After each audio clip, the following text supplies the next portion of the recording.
You might have thought Cogen had slipped through the net on SwitchUp, but it's not the case. Cogen Sword of Rewind brings a new mechanic that sets it apart from the other games of its ilk, that being of turning back time when you die. Although we've seen this before in the 3D Prince of Persia trilogy, I can certainly say how refreshing it is to play a hard-as-nails hack-and-slash platformer that allows you to quickly amend your performance via a 3-second rewind mechanic. A massive thanks to Azdin of Grinning Games for writing this review for us. I'll pop a link to his channel in the top pinned comment. Is it worth slashing through hordes of enemies? Or should you rewind and undo this eShop purchase? Well, let's find out. Awakening to find herself sprawled out on the cold hard steel floor, the first thing that greets Kohaku's eyes is a strange talking sword named Exabreaker. Unsure of where she is or what's going on, she agrees to this sardonic sword's proposal to join forces, and together they journey deep into the heart of a transformed Cogen city. Once Kohaku's home, now a collapsed ruin. Both mystery and mayhem await her, but with the power of Exabreaker's Ouroboros system on her side, nothing will stop her from discovering the truth of what happened to her beloved home. As you progress through the game, you'll uncover more of the plot via conversations with Exabreaker and other characters, as well as through logs found in terminals. Although the story culminates quite quickly, the most appealing aspect was probably the relationship between Kohaku and her time-reversing sword. She is oblivious to where she is and how to reach her father in this strange, inhospitable place, but the chats between the duo add enough narrative and humour to a somewhat short and sweet plot. Cogen takes a lot of inspiration from classics such as Mega Man X and other tough but rewarding platformers. If you've played the recent iterations of Azure Gunvolt, you kind of know what to expect. At its core, the game will have you traversing through the level, avoiding a myriad of traps while you vanquish any enemies that stand in your way. Towards the end of the level, an epic boss fight will await, with its defeat granting you safe passage to the next stage. These moments were the highlight of the game, as they are challenging and satisfying to defeat.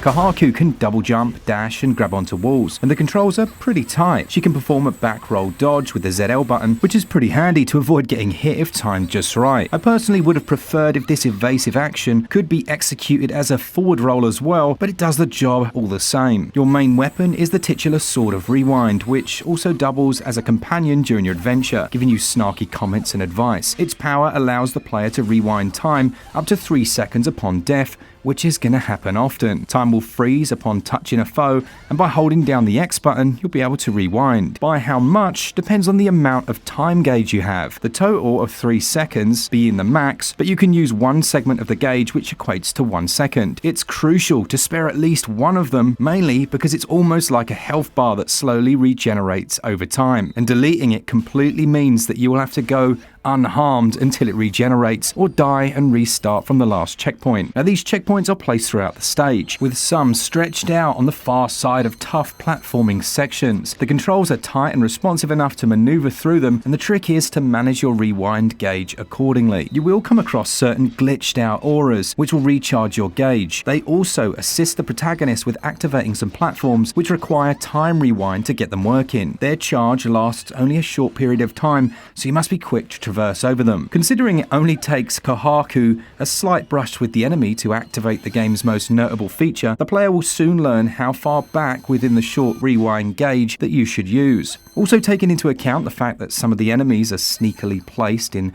strategic sections of the level, ready to pounce and end your run, it becomes even more important. The gameplay is tough but fair, and offers a rewarding experience for those persistent enough to push forward. It's not the longest experience, but finishing the main story unlocks an even harder mode, where the time gauge will not automatically charge unless you reach a checkpoint, glitched aura, or collect a rewind tank. I found it very challenging, but also rewarding, with the rewind keeping it fresh. Traps and enemies are abundant, and it's key to learn and anticipate their patterns. On the flip side though, I didn't find the story too engaging, and overall it's more of a score attack hack and slash platformer.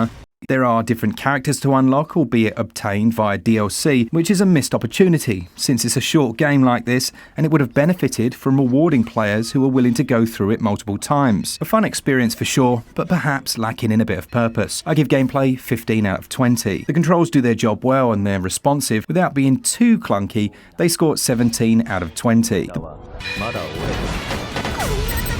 Pixel art and fluid animations have been beautifully implemented, with the style reminiscent of your typical anime protagonist and mechs. Some of the effects, like the time dilation upon death, is the cue to use any remaining time slots to correct your folly by freezing the world in a beautiful black and white style. The font size is decent, and there is an accessibility setting for those who are colorblind as well.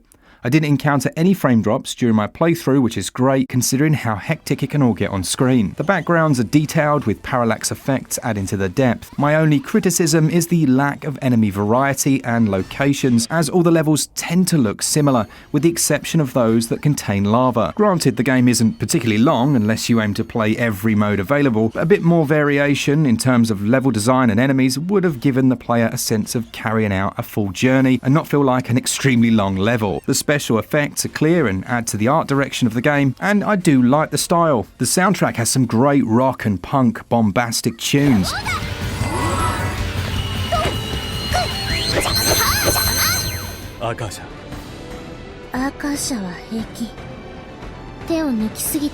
Which help elevate the experience of the frantic gameplay massively. This is especially true when battling against the bosses, with fast percussions and great guitar riffs, followed by a chorus which only serves to heighten the tension. The game's fully voiced in Japanese, which personally appeals to me, particularly over that of a mediocre dub, and the protagonist and her sword will remain very vocal during the entire gameplay, which some might find irritating, especially when retrying the same segment over and over again. However, it's worth noting this can be muted in the settings. Audio is fitting to what the developers were going for. I give the visuals 16 out of 20, and the audio also scores 16 out of 20.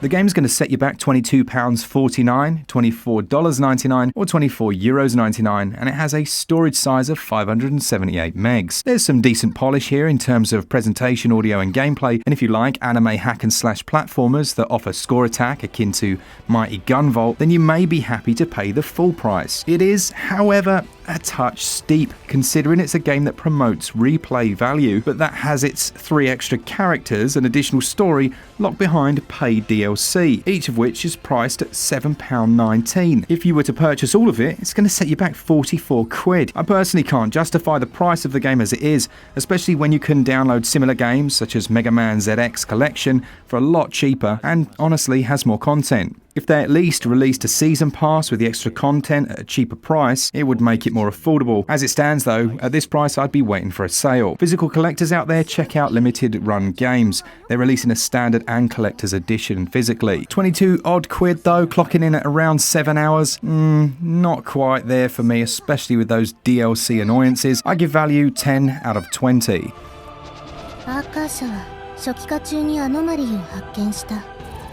Cogen Sword of Rewind is a rewarding, tough but fair platformer, which brings a clever mechanic to a somewhat saturated genre. Its presentation and gameplay are of a decent standard, and some players will really enjoy what it has to offer, albeit for the limited time it goes on for. Along with a lack of enemy variety, the developers do have something really special here, and if they fix these areas, it definitely could be the first of an engaging series that, in my opinion, could stand shoulder to shoulder with the greats of the genre. Overall, as it stands, it gets a SwitchUp score of 74%. Once again, a massive thanks to Azdin for writing this one. I think you were very fair and certainly very firm. Firm but fair. That's the way we like it. Let them know in the comments what you thought. This actually looks like my kind of game, honestly, and 7 hours for me. I could actually get it finished in my spare time. Happy days. But that price though, ouch. Thanks to our patrons, you guys are incredible for supporting us every single month, and all of you that leave comments, that is supporting the channel, it really is. And it's some nice things to reply to. Well, most of them, apart from a few annoying ones, and even that, you know, it's all good. Bit of a chinwag. For all things Switch, all the time, keep it Switch up. Cheers guys, see ya!